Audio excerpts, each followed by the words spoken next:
өлүм эч ким качып кутула албаган, эң ачуу болгон, ар бирибиздин башыбызга келе турган ачуу чындык. Урматтуу мекендешим, бирок кээ бир окуялар бар, кээ бир адамдар бар, алар түбөлүккө эч качан унутулбайт. Тарыхта печаттап через офис дейбиз го. Ошондой сыяктуу ар дайым жүрөктөрдүн түпкүрүндө сакталат ал адамдар. Себеби эч ким кылбаган иштерди кылды, адамдарга жол башчы болду, жол ачып берди, Аллах үчүн, дин үчүн, иман үчүн, ислам үчүн, мекени үчүн өз жанын берди. Мындай адамдар ар дайым жүрөктүн түпкүрүндө сакталат. Бүгүн бир билген адамга Америкадан да, Европадан дагы айга учуп барып келиштен дагы кымбатыраак болгон жерде турабыз. Пайгамбарыбыз саллаллаху алейхи вассаламдын мубарак колдоонун кармап, пайгамбарыбыз саллаллаху алейхи вассалам өзү 7 ай анын үйүндө жашаган улуу, эң бактылуу сахаба Абу Айюб ал-Ансари. Абу Айюб ал-Ансари деген. Кээ бирөөлөргө жаңыдан угулуп аткан болушу мүмкүн, бирок мына азыр кыска нуска өзгөчө бир окуясын айтып берем, урматтуу мекендештерим. Азыр байкап, бул жер, урматтуу мекендештерим, чындыгында өзгөчө жер, билген адамга кадыры кымбаттуу жер. Дуа кылдык, Куран окудук азыр. Эми сиздерге дагы бөлүшүп бул нерсени айтамын. Өлүм үлгү бардыгыбызга. Менмин дегендин бардыгынын жаназасында дагы туруп атабыз. Дүйнөнү кармайм дегендердин да жаназасында туруп атабыз. Урматтуу мекендешим, ошондуктан ойлонойлу, ойгонойлу. Бул сабак болсун сиздерге. Пайгамбарыбыз саллаллаху алейхи вассаламдын сахабасы Абу Айюб ал-Ансари. Ал-Ансари жаткан жерде бул дарак, урматтуу мекендешим, бул жагын жаап дагы коюштур. Бул жагы көрүнбөйт, камерага дагы батпайт экен. Өзгөчө чоң дарак экен. Мен азыр сураштырсам буга 200 жылдан ашып кетти дейт. Чындыгында мындай улуу адам жаткан жерде бул дарак жашнап эле турат, эч качан курбап калбайт, менин оюмча бул. Чындыгында ушул өсүп жаткан дарактарды көрүп, бул жердеги куштарды көрүп, бул жердеги атмосфера деп коебуз, абанын тазалыгы, өзгөчө нур, өзгөчө кадырлуу жерде экенибиз чындап эле билинип турат. Мухаммад Фатих урматтуу мекендешим, Ая Софияны алат. Мен сиздерге өткөндө кыска кылып Ая Софиянын тарыхын айтып бердим. Ая Софияны алганда мурда Мухаммад Фатихке эмне дух берет? Анын жанындагы аалым киши ага насаат берет, ушул жерде казгын ачкын, ал жерде нур көрүнүп жатат деп. Себебин сурашканда бул жерден нур көрүндү деп айтат. Ал нур не дегени? Бул Айюб ал-Ансаринин, сахабанын сөөгү жаткан жер эле да. Чындыгында андан кийин Мухаммад Фатихке дух кирип, чындыгында мен алат экенмин Ая Софияны деп чындап өтө өзгөчө күч кирип Ая Софияны алган да. Айюб ал-Ансари ушул жерде, урматтуу мекендешим, негизи эле ушул Стамбул, Түркия өтө эски шаарлардан бири. Осмон хандыгы бар, Абдулхамид экинчи өзгөчө пайгамбарыбыздан калган буюмдарды чогултканга аракет кылган өзгөчө тарыхый жерлер, мусулмандарга өзгөчө бир мындайча айтсам өзгөчө жер да мусулмандар үчүн. Чындыгында тарых бар бул жерде, чындыгында урматтуу мекендештер, мусулмандардын каны бар бул жерде. Билген адам билет муну, билбегендер өзү билет. Эшиктин астына эле кире бериште, эшиктин үстүндө турат. Шейхул Ислам Хожазада Асад эфенди тарабынан 36 манзула атайын Айюб ал-Ансари үчүн түзүлгөн да.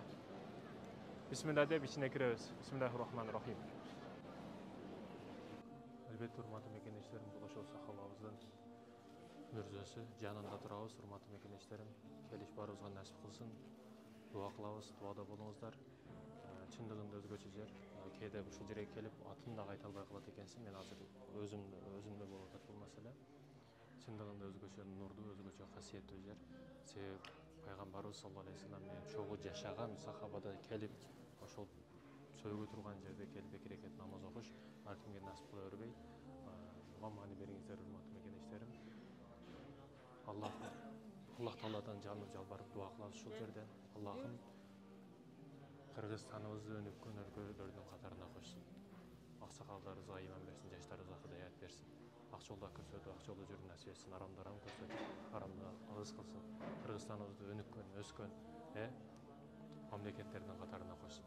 Аллахым арамды асманды канчалык агыз кылсаң, асманды канчалык агыз кылсаң, аракты дагы ошондой арам маселелерди бүт агыз кылгын. Жараткан Аллага дарыма жабырып жалбарып дуа кылабыз. Айюб ал-Ансари сахабабыздын бул жерде мүрзөсү, урматтуу мекендештерим.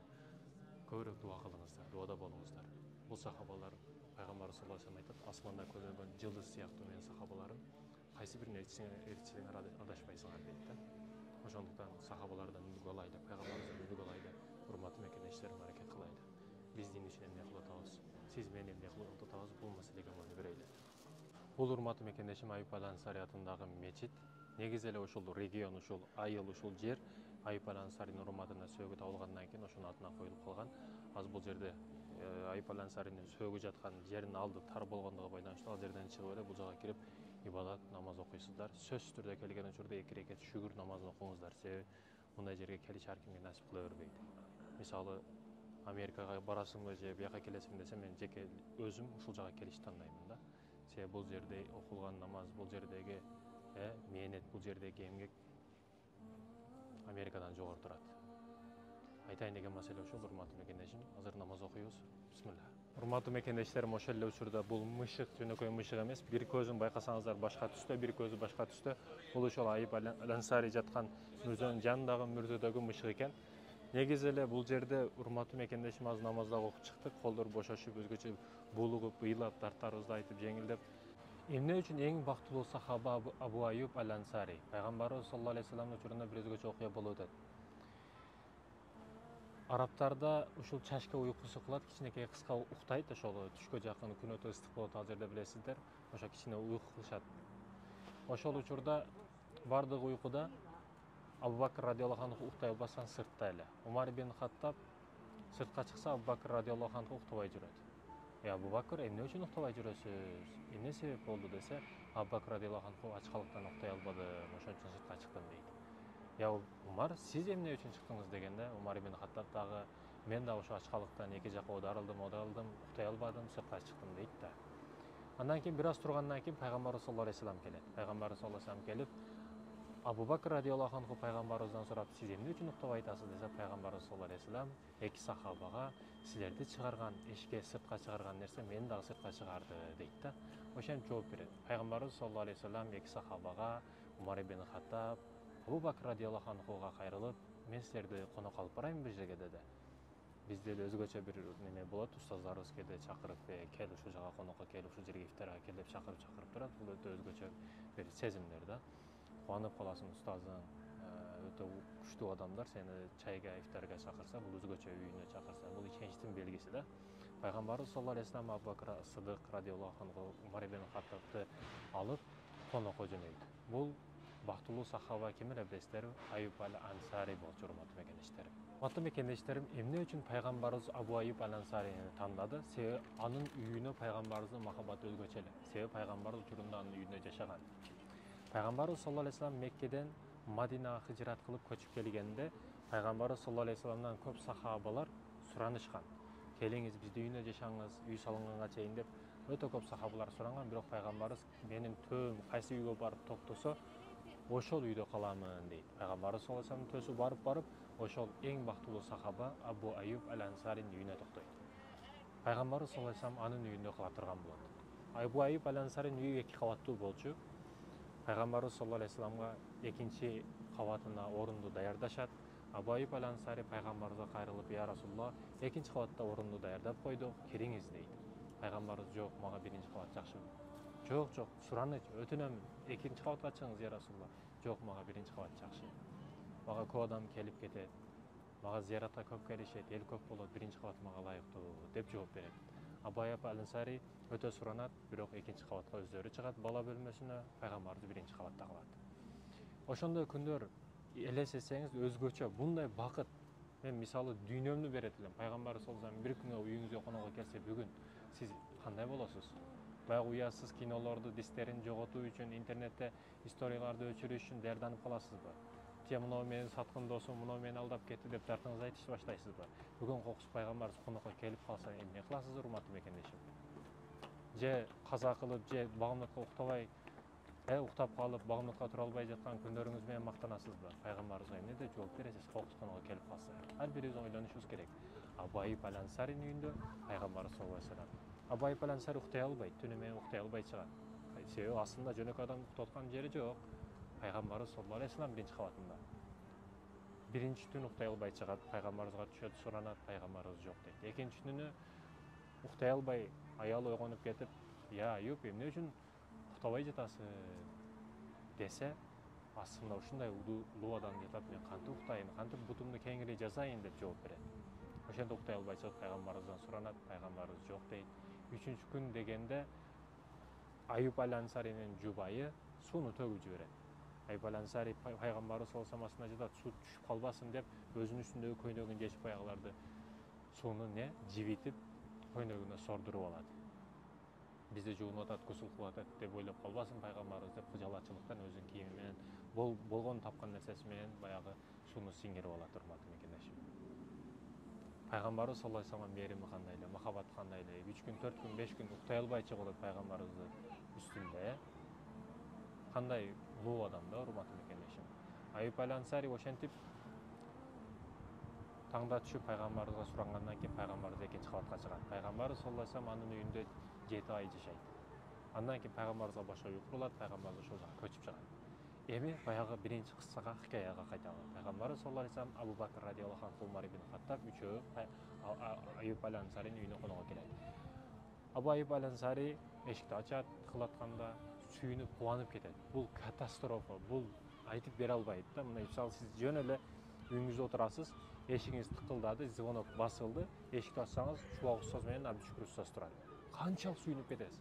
Өзүңүзгө батпай кубанып кетесиз го. Эми бул пайгамбарыбызга алмаштырылса, бул кандай деген, не деген, мен жүрөгүм жарылып кетет мына нерсегечи. Чыдай албайм мен.